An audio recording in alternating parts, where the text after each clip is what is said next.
This is an excerpt from our movie and entertainment podcast, Couch Potato Saga in the Morning. You can find us through the links in the description. All right, let's talk about Star Wars.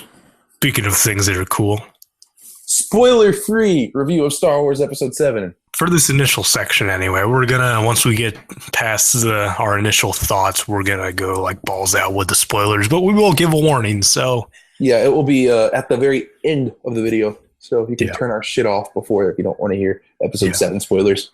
Okay, so we're not gonna necessarily summarize the plot too much because personally I don't give a shit, but like a bunch of people do care, and they've gone out of their way to kind of not even really tell you the plot beats of this movie in the trailers. It's a Star Wars movie, guys. Yeah, it has new characters in it. They bring back like the old characters from the original trilogy in some capacity. And yeah, that's Star Wars The Force Awakens. It's directed by J.J. Abrams, who most recently hit the bed with Star Trek. I remember I recently watched, I've already mentioned this, but I recently watched Star Trek. Whenever I watched Star Trek 09, I was like, oh, this dude should have been the one that directed the Star Wars prequels. Yeah. So whenever he got announced for this, I was incredibly excited. J.J. Abrams is a good director, not a great one, but I think his direction work here is maybe the strongest of the Star Wars franchise. It might come second to Empire, but this movie looks really, really good. Direction-wise, yeah, I might give it that too. It's like the shot composition and everything. It has this very in the trenches feel to it that the other movies don't have. That's what I was really hoping for, because I remember watching Star Trek. It was just it was fast-paced. It was quick. You were doing something all the time. Like people were in a rush when scenes happened. And that feel transferred over to this, and that's what I really wanted out of this movie. And it gave me that. Like everything was exciting. It was fun. It still feels like Star Wars, though. Like, while I think it presents everything through a bit of a different lens, I think it very much feels like New Hope and Empire Strikes Back. I actually think it feels more like those movies than Return of the Jedi does. Yeah, and I agree. But I had a lot of fun with this movie. I had the biggest grin on my face throughout this whole movie. I think I'm a little cooler on this movie than you are, but I did really like it. I would see it again in theaters. I absolutely would. I guess the thing that struck me the most was, I guess, how sparse it was a bit, in that, like, I watched Return of the Jedi very recently, and you can kind of see the beginnings. I actually kind of don't like that movie now. That was my favorite one as a kid, and I'm just like, holy shit, this Endor crap goes on forever. Yeah, I was talking to someone else that had also said that was his favorite movie, but he hasn't rewatched them in a while. And man, now that doesn't hold up at all. And it's not even the Ewoks. It's just that the Endor stuff just drags horribly. It's partially the Ewoks, but it is partially the Ewoks, but it's not that exciting.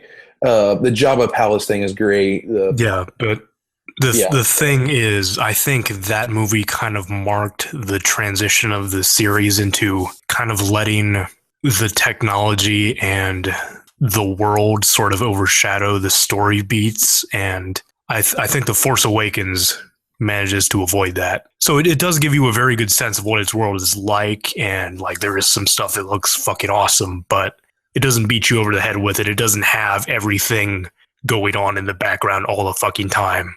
You are able to focus on the action and the plot instead of, dude, look at that character off screen that has that awesome costume on. Yeah, it's very it keeps you interested in the characters. Also, the characters in this movie are fucking awesome. Yeah, that was also the other thing. Like, typically when you go into something like this, you want to see the characters you're familiar with, and you want to hang out with them. And when they bring in new people, you're like, fuck that guy, I want to hang out with Han Solo. And that's not necessarily the case in this one. Yeah, you still had original characters being still likable too, and that was the crazy part. Yeah, like Han and Chewbacca showed up in this movie, and also, this is the most Harrison Ford has cared about a role in like... Oh, dude, he's really invested in this, and that is exciting. Yeah, I was impressed. But yeah, no, Han Solo is in this movie as... He's definitely old man Han Solo also. This is not old man Harrison Ford trying to act like 1980 Han Solo, which I thought was actually helpful.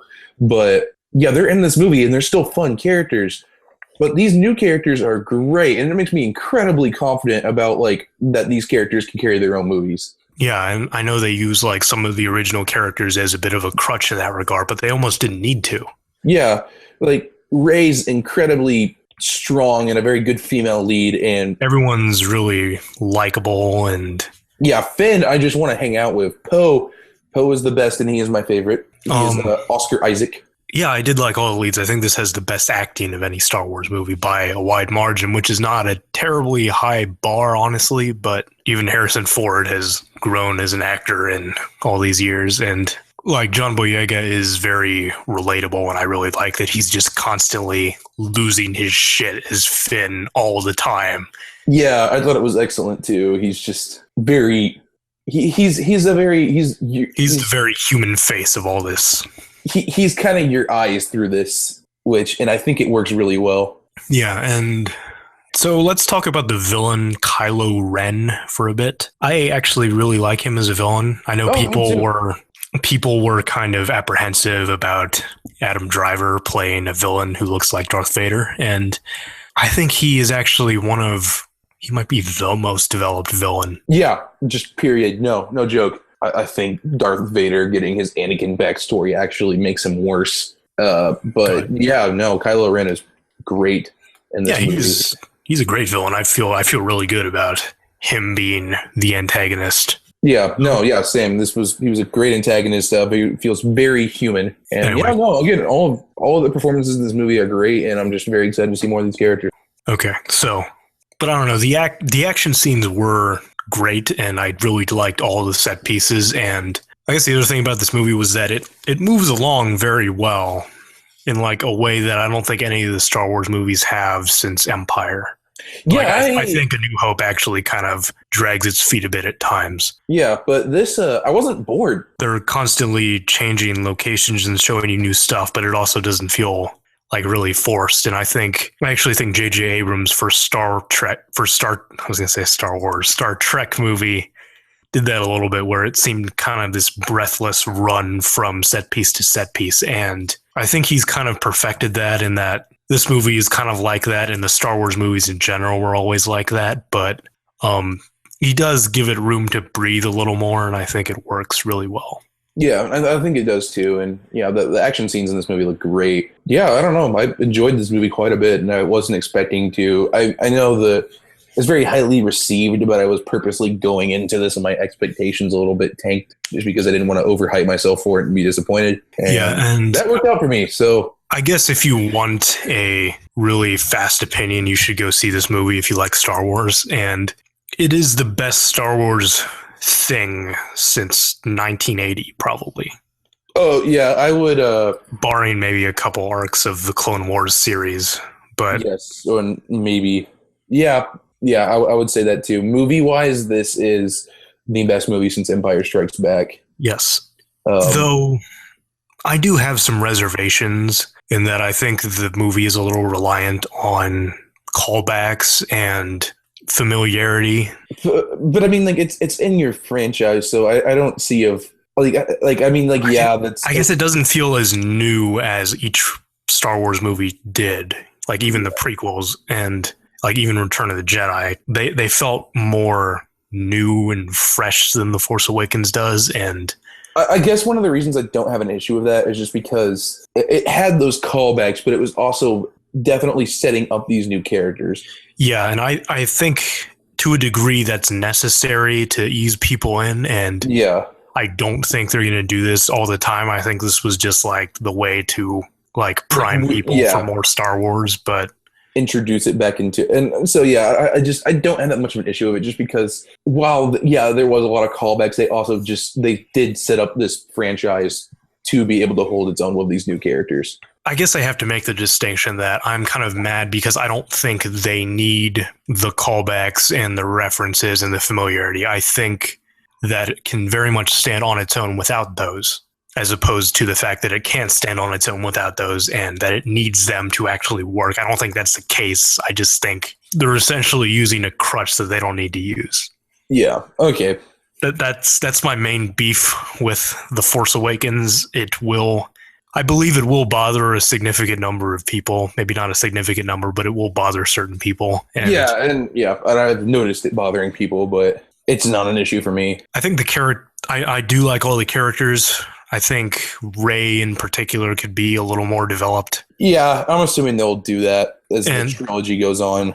A lot of stuff they do leave open for future stuff, which I think is a bit too... I don't think it feels as standalone as it could. I do think new viewers, people who are unfamiliar with Star Wars, will get the most out of this movie, actually. No, yeah, me too, actually. You can jump into this thing. Because that familiarity, they won't have that familiarity. So, like, all this shit will be new to them, and they'll think it's awesome. Yeah. Okay, so what would you rate this movie? I'm actually going to give it a 4.5 out of 5. I'd probably give it a 4. I guess where it ranks among the Star Wars movies, it's not better than The Empire Strikes Back. It is better. It is better than all the other Star Wars movies except A New Hope, and I'm kind of on the fence about that. Yeah, I'm kind of debating it too. I still haven't decided if I like this one more or less than A New Hope. I think A New Hope has its issues, and it's mostly the familiarity that keeps me from saying The Force Awakens is a better movie than A New Hope. Empire for me is a 5 out of 5. Empire is a really fucking good movie. So I have no issue with putting this at a 4.5 out of 5. Yeah. You actually watched the prequels, and yes, I did. I watched A New Hope. I watched The Empire Strikes Back. I watched Return of the Jedi. I learned, I guess, my opinion of A New Hope maybe not being the greatest ever because of a couple of issues here and there with pacing and stuff like that was kind of reinforced. And I learned that I actually kind of don't like Return of the Jedi. So I guess how does this compare to the prequels? It is better than all of the prequels. Like storyline wise, the prequels feel very... They feel like they just went too far in the sci-fi direction, and they lost that human connection, I think. Yeah, and it just the characters do not feel as relatable. You have that kind of trio in the originals of like Luke, Han, and Leia, and you just don't have anything that's comparable to that in the prequels. And I think The Force Awakens that's actually its strength. I think they're all actually more relatable than pretty much anyone in the original trilogy. I guess I was curious how you thought Revenge of the Sith compared to Return of the Jedi. Okay, that I'm actually not sure on yet. I'm very much debating that. Now I'm looking at like that old Rotten Tomatoes. First of all, the Rotten Tomatoes score was fucking crazy, saying that those two were equally comparable, and now I'm thinking that actually might be pretty accurate. Yeah. So yeah, I'm not sure. I still am not a huge fan of the prequel trilogy, just mostly because, just again, me personally, and I recognize this isn't a big deal about as some people, but I think just the technology at the time was not that great, and so a lot of these like green screen CGI nonsense look like complete shit to me. You know, that was another thing about The Force Awakens, where I was never really thinking about the CGI involved, and that might have been because they went out of their way to do practical when they could. Yeah, they did practical when they could. When it just doesn't look that bad. Yeah, and mostly because again, it actually looks really, really good. Yeah, this movie looks great. For the future trilogy, we have Episode 8 is getting directed by the same dude that did Looper, which that's going to be fine. Probably. And the best episode of Breaking Bad. Yes, and Episode 9 is going to be directed by the dude that directed Jurassic World, which I need to see Jurassic World. Less sure about, but that should be fine, I guess. Jurassic World isn't exactly a bad movie. I think he is the lowest of all these directors. Yeah, hype-wise, but yeah. Either way, I want the rest of this trilogy. The wait actually got kind of hard now. Yeah, this we got a year and a half until Episode 8 comes out, May of 2017. So yeah, good job, Star Wars. You got me excited about you again. Let's do spoiler stuff. I guess we'll give a bit of a buffer here for a warning. We're gonna cover everything pretty much. Yeah, this is our spoiler territory. Yeah. So I guess let's not do the big one right away, just in case. But so this kind of has almost the exact same plot beats as A New Hope, which I don't know. I don't mind it. I saw an article where they actually just described A New Hope and got rid of the names of the characters in A New Hope and replaced them with the characters in The Force Awakens, and it was pretty much fine. It doesn't bother me because A New Hope's template is incredibly basic. It's very hero's journey. And you can bolt stuff onto that and make it fine, and I think that's what they do here. But again, I think that familiarity is a little bit of an issue, but it doesn't bother me too much. It is, but yeah, I can't really argue with it because it works. I did kind of groan when the Death Star 3, or the Starkiller Base is what they call it, when they were like, okay, guys, we're around this computer. We need to blow up this little port here. Oh God, this is going to be a space battle, isn't it? But it wasn't. Yeah, actually, they're pretty cool looking. It was actually kind of like the whole Battle of Endor in Return of the Jedi, only done better because it wasn't that fucking long and it was a lot more interesting and it moved and it didn't feel like a boring war of attrition waiting for the plot to happen. The familiarity started to get to me like about halfway, 2/3 through, and that did kind of make me feel better about it overall. I can't really like completely like say like it was a bad plan just because it works. And again, New Hope's template is just not terribly original. It's a very basic hero's journey. Though, I mean, even with the callbacks, I kind of groaned when the little chessboard popped up, and even like Han Solo's death, where like they're out on a walkway, they're having the weird father-son thing, and then he stabs him and then he falls down the shaft. It's like, oh, these moments feel like they have to share space with stuff you remember. And so that kind of takes away the focus a little bit because in the back of your mind, you're thinking of that other Star Wars thing that happened in a semi-similar way. Yeah. Also, I think that's a mistake. I'm inclined to go like Walking Dead mode on the Han Solo death and just be like, dead. You don't Han Solo you don't see the lightsaber hitting him, Steven. Han Solo is fucking dead. And he just fell and he's going to hold on to the antenna. The fucking planet exploded into a sun, but you know he's alive. Han Solo can survive. Han Solo is not Frieza, okay? No, I'm totally joking. It's just fuck Walking Dead. Fuck Walking Dead for that bullshit, and that is what they've created. I guess I'm fine with Kylo Ren's whole arc and the whole family thing going on with Han Solo, though. I actually think the Kylo getting tempted by the light side is something that is actually pretty interesting. Yeah, and it's what makes him human. He's very vulnerable. I think he's probably going to turn somewhere in this trilogy, but they're handing it like crazy. It's just something that hasn't really been done before. It's always like you get tinted to the dark side, and Kylo Ren is just like wanting to be evil and having a temptation to not be a dick. Yeah, I think some people have said that it makes him not seem very threatening, but I don't know. I kind of disagree. I think he can still be vulnerable, but still a threat. Yeah, I actually think it makes him more of a threat because the dude's very emotional, and you'll see that happen. Yeah, you can see him like lose his shit. Up a computer. Yeah, I do feel that their decision to put a lot of this stuff kind of in the background maybe lessened the impact. I like the whole story arc with Kylo Ren more because of what it does for his character rather than because I get super emotional about it. Yeah, I wasn't incredibly emotional about it either, mostly because Han's cool, I guess. But yeah, I just wasn't attached as much to old Han as I was to young Han. And I don't know. I thought it was a little weird that the ultimate threat of this movie, the Starkiller Base, was kind of divorced from what they were doing throughout most of the movie. Yeah, it just kind of was. It was like the whole kind of plot was find Luke is what it seemed like, and then they're just like, hey, let's do this other thing, even though it was pretty important. But yeah, and I think it does suffer a little bit for that, in that it just doesn't. It feels like something they have to go off and do to delay the main plot. Yeah, of finding Luke, which they do at the end, which I was happy about. They don't drag that on for another movie. That was kind of an awkward scene, though. It was, because like it was cool, and then it went on for like 2 more minutes where they're just like standing around. Yeah, yeah. What else? Kylo Ren is essentially what Anakin should be. Yeah, I think there are some very clear parallels to like Anakin's fall, and they make it work here. Yeah, I don't know. I enjoyed it quite a bit. Like it was nice to see a villain done right for once. I heard a lot of people theorizing that Kylo Ren was going to be kind of a Darth Maul type character where he didn't make it past this movie, and I'm very glad that was not the case. I like when people thought he was Luke. Oh, I remember that. Yeah. But yeah, I guess the other thing is the lightsaber fights. I think this might be the best lightsaber fight.